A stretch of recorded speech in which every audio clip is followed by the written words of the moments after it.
میں بہک سکوں یہ مجال کیا، میرا رہنما کوئی اور ہے۔ الحمدللہ رب العالمین والصلاة والسلام علی سید الانبیاء والمرسلین، اما بعد فاعوذ باللہ من الشیطان الرجیم، بسم اللہ الرحمن الرحیم۔ الحمدللہ الہادی پروگرام میں نبوت اور رسالت سے متعلقہ آیات کریمہ پر دروس قرآن کا سلسلہ جاری ہے۔ ہم ان آیات کریمہ کی تفسیر مختلف مستند تفاسیر کی روشنی میں کرنے کی سعادت حاصل کرتے ہیں، اور اس کا ہم طریقہ کار یہی رکھتے ہیں کہ پہلے آیت کریمہ بیان ہوتی ہے جو کسی ایک موضوع سے متعلق ہوتی ہے، اور پھر اس آیت کریمہ میں جو اللہ تبارک و تعالی نے نصیحت اور عبرت کی چیزیں ذکر کی ہیں، جو ہدایت کی باتیں بیان فرمائی ہیں، جو سبق آموز باتیں ہیں، ان پر ہم غور و تفکر کر کے محاسبانہ طریقے سے ہم ان پر غور بھی کرتے ہیں، تفکر کرتے ہیں، اپنا محاسبہ کرنے کے بعد پھر انہیں عملی طور پہ نافذ کرنے کے آپس میں مشورے کرتے ہیں، اور ارادہ کرتے ہیں کہ اللہ تبارک و تعالی ہمیں بھی قرآن کی ان آیات کا مصداق بنا دے، اس اعتبار سے کہ یہ آیات جس چیز کا تقاضا کر رہی ہیں ہم اس تقاضے کے مطابق اپنی طبیعت، اپنی عادات، افعال اور اعمال کو ڈھالنے میں کامیاب ہو جائیں۔ ابھی آج جس آیت کریمہ پر کلام ہوگا وہ سورہ بقرہ کی آیت نمبر 214 ہے، اور اس کا موضوع یہ ہے کہ اللہ تبارک و تعالی اپنے مختلف بندوں پر مختلف قسم کی آزمائشیں نازل فرماتا ہے۔ سید دو عالم صلی اللہ علیہ وسلم کا فرمان عالی شان ہے کہ جب اللہ تبارک و تعالی کسی قوم کو اپنا محبوب بنا لیتا ہے تو ان پر آزمائشوں کے دروازے کھول دیتا ہے۔ یہ دیکھیں، اب اللہ تبارک و تعالی کی عادت کریمہ بہت ہی عجیب و غریب ہے، اور یقیناً اس میں ایک عجیب و غریب حکمت پوشیدہ ہے کہ ہم جب کسی سے محبت کرتے ہیں تو اس پر انعام کے دروازے کھول دیتے ہیں۔ یہ نہیں ہے کہ اللہ تعالیٰ اپنے محبوب پر انعام کے دروازے نہیں کھولتا، لیکن اس کی اکثر عادت مبارکہ یہی ہے کہ وہ انعام تو عطا فرماتا ہے لیکن آزمائش کے رنگ میں عطا فرماتا ہے، کہ آزمائش دیتا ہے، اس پہ صبر کی توفیق بھی دیتا ہے اور انعامات سے نواز دیتا ہے۔ اور اسی طریقے سے نبی کریم صلی اللہ علیہ وسلم کا فرمان ہے کہ سب سے زیادہ آزمائش میں انبیاء علیہم السلام مبتلا کیے جاتے ہیں، پھر جو ان سے قریب ہیں، پھر جو ان سے قریب ہیں، پھر جو ان سے قریب ہیں۔ تو گویا کہ جس کے درجات اللہ تبارک و تعالی کی بارگاہ میں جتنے بلند ہوں گے وہ اتنی ہی بڑی آزمائش میں مبتلا کیا جائے گا۔ تو یہ عوام الناس کو یہ بات سمجھنی چاہیے۔ یہ جو آیت کریمہ بھی ہم انشاءاللہ عرض کریں گے، جس میں اللہ تبارک و تعالی نے یہ ثابت فرمایا کہ جب بھی اللہ تعالیٰ کسی نبی کو نازل فرماتا ہے تو ایسا نہیں ہے کہ وہ نبی نہ ان کو کوئی بیماری آتی ہے، نہ کوئی پریشانی، نہ کوئی ذہنی ٹینشن، آسمان سے کھانے آ رہے ہیں، نہ کسب معاش کی کوئی فکر، نہ کوئی پریشانی، ہر طریقے سے سہولتیں ان کو دے دی جاتی ہیں، نہیں، بلکہ اللہ تبارک و تعالیٰ انہیں مختلف طریقے سے آزماتا ہے، اور ان کو آزمائش پہ پورا اترنے کی توفیق دے کر آنے والی امتیوں کے لیے، آنے والی نسلوں کے لیے ایک رول ماڈل کے طور پہ پیش فرما دیتا ہے، اور لوگ ان سے نصیحت حاصل کرتے ہیں، ہمت حاصل کرتے ہیں، دین پر استقامت حاصل کرتے ہیں، اور یہ تمام امور ان انبیاء علیہ السلام کے لیے مزید درجات کی بلندی کا سبب بن جاتے ہیں۔ لہٰذا خلاصہ کلام یہ ہے کہ جب اللہ تعالیٰ نبیوں کو بھیجتا ہے تو ان پر آزمائشیں بھی نازل کی جاتی ہیں۔ یہ چنانچہ یہ تصور رکھنا کہ جی نبی آتے ہوں گے تو شاید ان پہ کوئی آزمائش نہیں آتی ہوگی، یہ غلط ہے۔ سورہ بقرہ کی آیت نمبر 214 دیکھیں، پھر مزید انشاءاللہ تبصرہ کریں گے۔ اللہ تعالیٰ فرماتا ہے کہ ام حسبتم ان تدخلوا الجنہ، اے صحابہ کیا تم یہ گمان کرتے ہو کہ تم جنت میں داخل ہو جاؤ گے؟ ولما یأتکم مثل الذین خلوا من قبلکم، حالانکہ ابھی تم پر اس قسم کی آزمائشیں نہیں آئیں جو ان لوگوں پر آئی تھی جو تم سے پہلے گزر چکے۔ مستہم البأساء والضراء، انہیں چھوا تھا فقر نے، مرض نے، بیماریوں نے، پریشانیوں نے، وزلزلوا، اور انہیں ہلا دیا گیا تھا، یعنی پے در پہ ان پہ آزمائشیں آزمائشیں آزمائشیں آتی رہیں، حتیٰ یقول الرسول والذین آمنوا معہ، حتیٰ کہ کہا اس وقت کے رسول نے اور وہ لوگ جو ان کے ساتھ تھے، متی نصر اللہ، کب آئے گی اللہ تبارک و تعالیٰ کی مدد؟ الا خبردار، ان نصر اللہ قریب، بے شک اللہ تبارک و تعالیٰ کی مدد قریب ہے۔ یہ لفظی ترجمہ تھا۔ مفسرین نے فرمایا کہ یہ آیت ایک تو اس کا شان نزول جو ہے ایک جو بیان کیا گیا وہ غزوہ خندق کے موقع پر یہ آیت کریمہ نازل ہوئی۔ اس میں مسلمانوں کو بہت زیادہ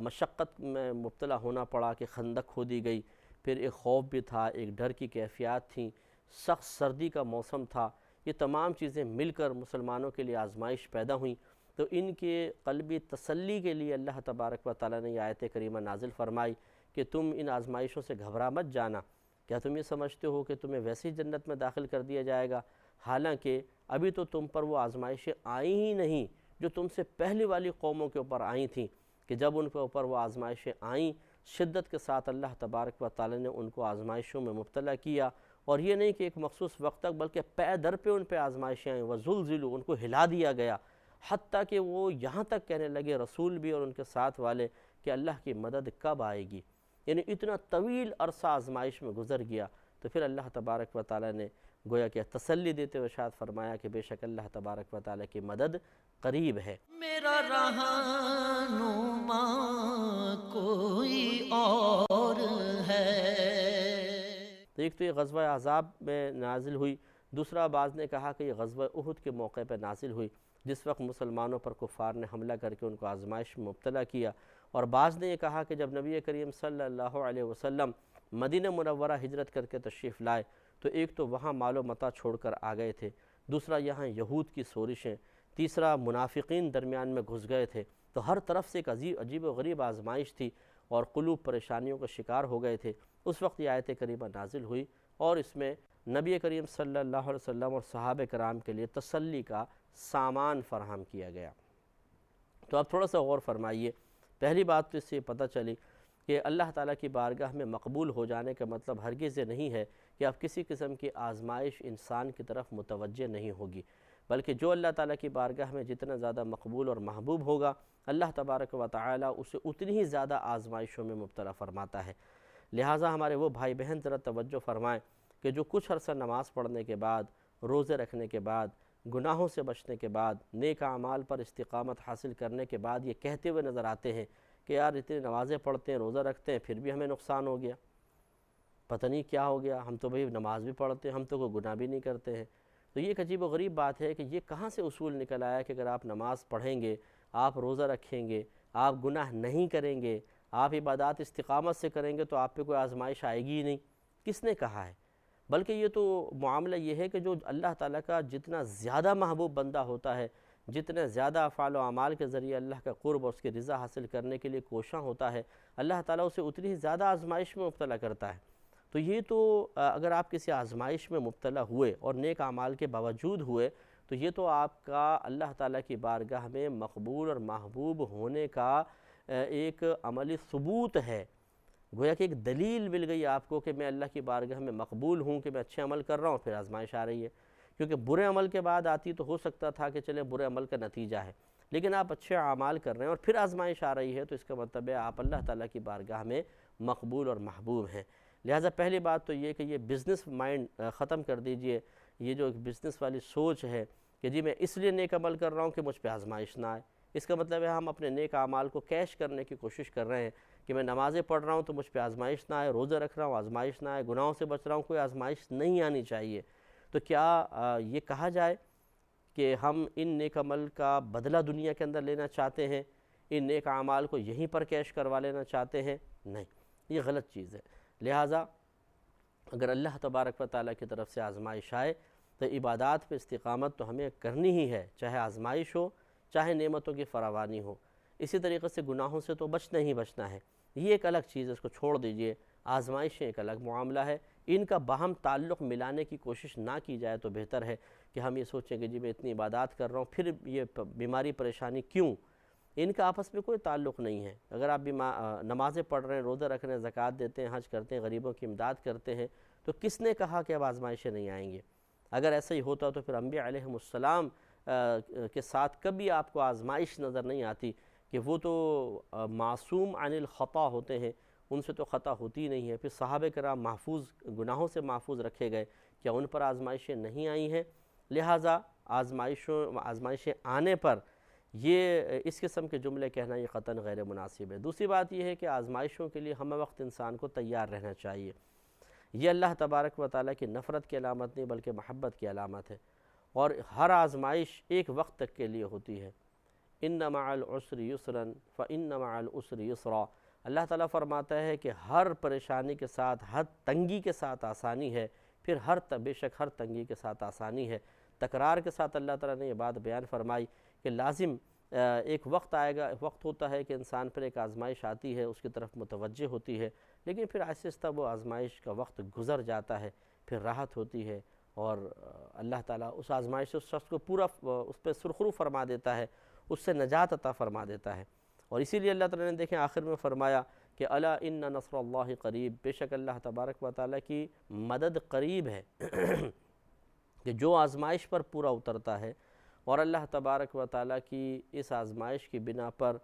صبر کا دامن چھوڑ کر بغاوت پر نہیں اتر آتا، شکوہ شکایت پر نہیں اتر آتا، تو اللہ کی مدد قریب ہے،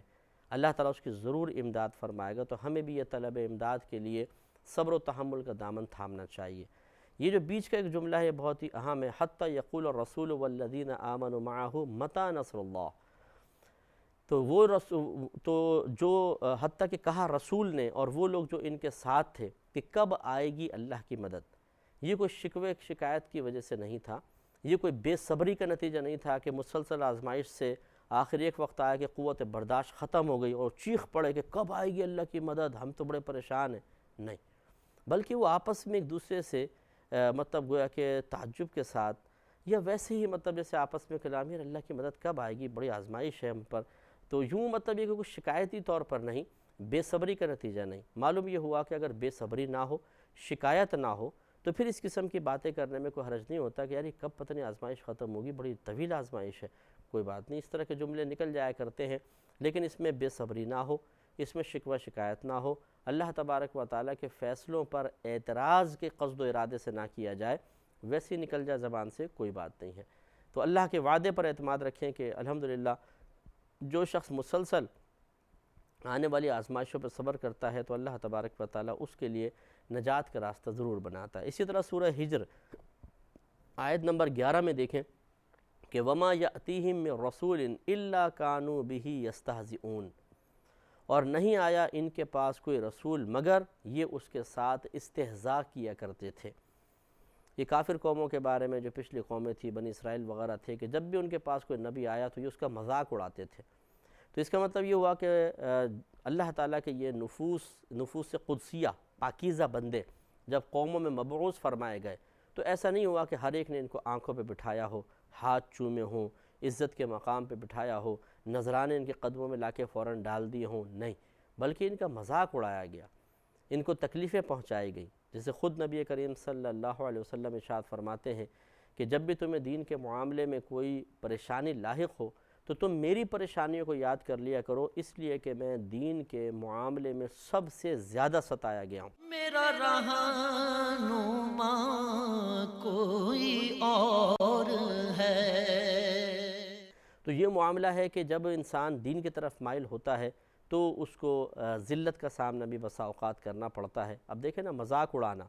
آدمی 10-12 بیٹھے ہوئے ہیں، ایک نیک آدمی سامنے آتا ہے اور سب اس کا مذاق اڑانا شروع کر دیں تو اس میں بظاہر ایک ذلت سی پوشیدہ ہے، ایک تحقیر کا اور توہین کا پہلو ہے۔ سامنے والا کچھ مطلب برا فیل کرتا ہے، اس کو گلٹی فیل ہوتا ہے کہ جی سب کے سامنے یہ سب میرا مذاق اڑایا جا رہا ہے اور سب ہنس رہے ہیں۔ اور جب وہ شخص، وہ ذات نبی کی ذات ہو تو اس لیے اس سے بھی ہمیں سبق حاصل کرنا چاہیے کہ اللہ تبارک و تعالیٰ کے نبی یقیناً اللہ تعالیٰ کی بارگاہ کے مقبول اور محبوب بندے ہوتے ہیں، لیکن اللہ تعالیٰ نے اپنے ان نفوس قدسیہ کو بھی لوگوں کے مذاق کے نشانے سے نہیں محفوظ فرمایا، بلکہ لوگوں کے لیے راستہ کھول دیا کہ انہوں نے اپنی شامت اعمال کی بنا پر اس طرح مذاق اڑایا اور اپنے آخرت کی بربادی کا سامان کیا۔ اور اس طریقے سے اللہ تبارک و تعالیٰ نے اپنے ان مخصوص بندوں کو لوگوں کے سامنے ایک رول ماڈل کے طور پر پیش کیا، ایک بہترین مثالی نمونے کے طور پر پیش کیا کہ دیکھو یہ نفوس قدسیہ اتنے اعلیٰ مقام پر فائز ہونے کے باوجود جب ان کا مذاق اڑایا گیا تو یہ بے صبری میں مبتلا نہیں ہوئے، انہوں نے اپنا دل چھوٹا کر کے یا دل آزاری محسوس کر کے دین کے کام کو ترک نہیں کیا، بلکہ استقامت سے کام کرتے رہے، وہی مذاق اڑانے والے بعد میں شرمندہ ہوئے، ان پر ایمان لائے اور قدموں میں گر گئے، اور جو نہیں باز آئے تو ان کو اللہ تعالیٰ کے عذاب میں مبتلا کر دیا گیا۔ تو اسی طریقے سے ہمارے وہ دیندار بھائی اور بہنیں جو تبلیغ دین کی طرف مائل ہوتے ہیں،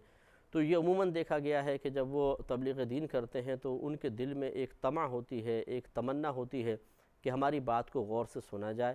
ہماری بات کو سراہا جائے، ہمارے لیے تعریفی جملے کہے جائیں، ہمیں مقام عزت پر بٹھایا جائے،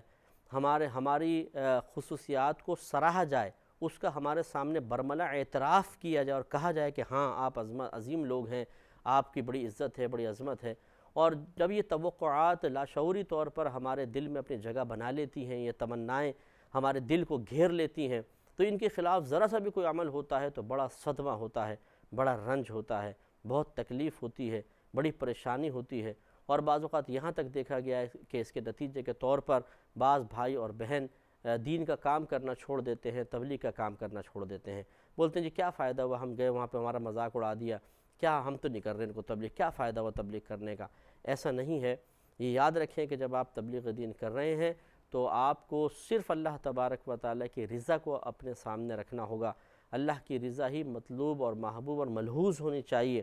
کیوں ہم عزت تلاش کریں،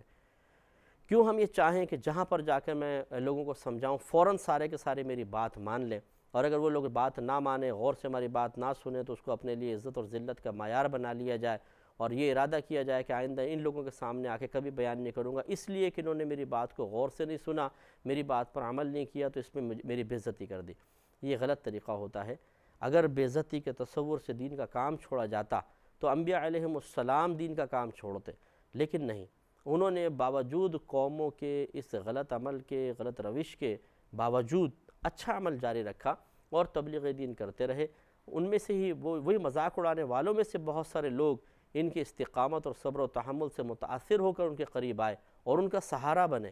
اور اگر وہ لوگ نہیں بنے تو ان کی بعد میں آنے والی نسلیں وہ دین کی طرف مائل ہوئیں، اور انہوں نے ان انبیاء علیہ السلام کی مدد کی، اور ان کا بظاہر دنیاوی سہارا بن کر اور دین کی تقویت کے لیے انہوں نے اعمال اختیار کیے۔ تو ایسے ہمیں بھی کوشش کرنی چاہیے کہ آج اگر کچھ لوگ ہماری باتوں کا مذاق اڑا رہے ہیں، ہم پہ طنز کر رہے ہیں، آنکھوں سے اشارے کر رہے ہیں، انگلیوں سے اشارے کیے جا رہے ہیں، ہم آ کر بیٹھے دین کی بات بیان کرنے کے لیے، وہ سامنے سے اٹھ کر چلے گئے، ہم بات بیان کر رہے ہیں، وہ آپس میں باتوں میں لگے ہوئے ہیں، ہم بات بیان کر رہے ہیں اور بولے یہ تو مولویوں کی باتیں ہیں، ہم کوئی اچھی بات بیان کریں اور وہ کہیں جی آپ تو سختیاں بہت زیادہ کرتے ہیں، ہم کوئی عمل کی بات کریں اور وہ بولے جی ہم اس پر عمل نہیں کریں گے، تو دل چھوٹا کرنے کی کیا بات ہے؟ آپ کا کام تھا تبلیغ دین کرنا، وہ آپ نے کیا۔ اگر سامنے والا آپ کی اس تبلیغ کی برکات کو مکمل طور پہ حاصل نہیں کرنا چاہتا، یہ اس کی بدبختی ہے، یہ اس کی سعادت مندی سے محرومی ہے، لیکن ہمت رکھنی چاہیے اور کام ترک کبھی نہیں کرنا چاہیے۔ اللہ تبارک و تعالیٰ دلوں کو پھیرنے والا ہے، جیسے کہ ہمارے نبی کریم صلی اللہ علیہ وسلم نے جب تبلیغ دین فرمائی تو کتنے لوگ آپ پر ایمان لے کر آئے تھے؟ مکی زندگی میں 13 سال تک تبلیغ دین کرنے کا کیا نتیجہ مرتب ہوا تھا، لیکن ہمارے نبی کریم صلی اللہ علیہ وسلم نے تبلیغ کا کام نہیں چھوڑا، کامیابی نے آپ کے قدم چومے۔ ہم بھی اگر استقامت سے یہ کام کرتے رہیں گے اور اپنے کام کے بدلے میں عزت نہیں تلاش کریں گے تو ضرور اللہ تبارک و تعالیٰ کام میں برکت بھی دے گا اور عزت بھی عطا فرمائے گا انشاءاللہ۔ اللہ تعالیٰ ہمیں اس پر عمل کی توفیق عطا فرمائے، آمین۔ وآخر دعوانا ان الحمدللہ رب العالمین۔ میں بہک سکوں یہ مجال کیا، میرا رہنما کوئی اور ہے، میں